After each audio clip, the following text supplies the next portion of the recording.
Okay.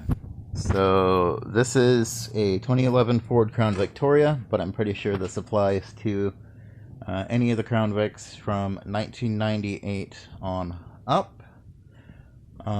In order to be able to remove the dash, which most of us are not, will have to do at some point to fix any issues that we might have, you have to pop this connector, which has these two clips.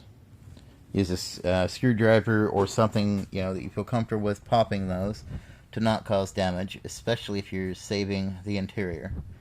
The connection should be right around here, or in one of these two spots. Given which one it is, more than likely it's going to be the bigger of the two. Now there should also be a couple of wiring harnesses that plug into it that go down here that should allow you to remove this. You don't need to worry about the fuse box to be able to remove it at all. All you need to do is make sure that you have nothing else in this interior. So that way, when you put it, when you pull it out or put it in, you can do this properly.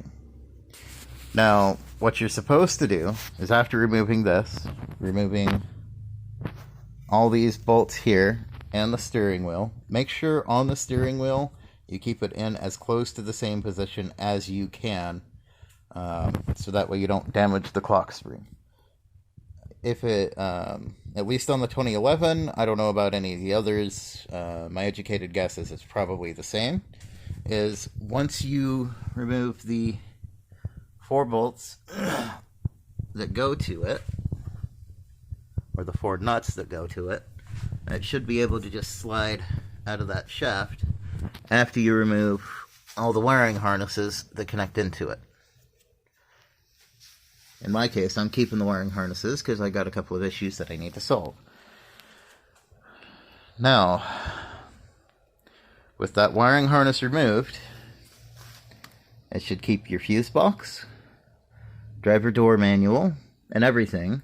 Now make sure you pop this off the steering column, and then once you have enough room, remove that from here, or from that hole, and that should allow you to be able to pull the shift cable away from that, and then make sure you, of course, disconnect the HVAC box and all the ancillaries, to make it a little easier for you to do everything.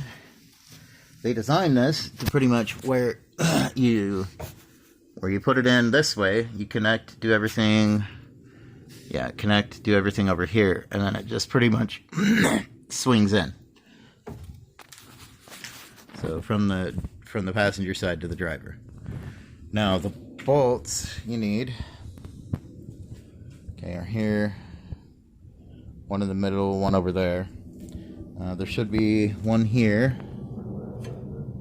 which is right here, and then there's a bracket that's over here. You can see it right there. You need to remove it from here in order to be able to pull this out. Make sure you also disconnect your HVAC here, and if you'll have to remove the HVAC controls, your stereo, airbag, all that, so that way you can get at this wiring harness to be able to swap it over to your new dash. You got to keep this in as good a shape as you can while you remove it. The easiest way that I have found to be able to remove it, at least on this one, this might apply to 98 on up, is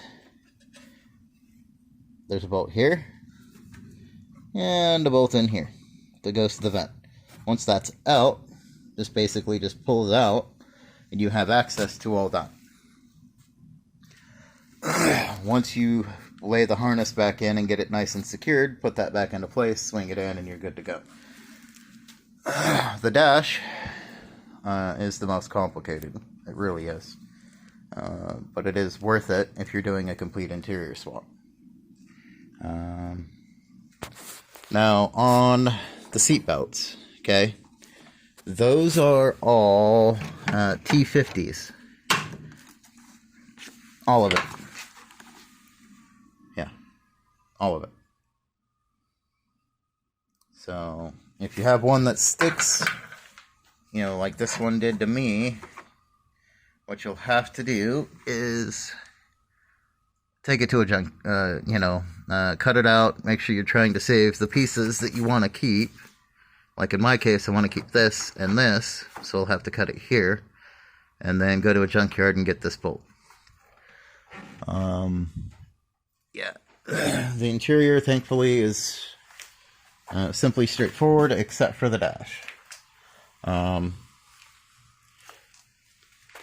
Yeah.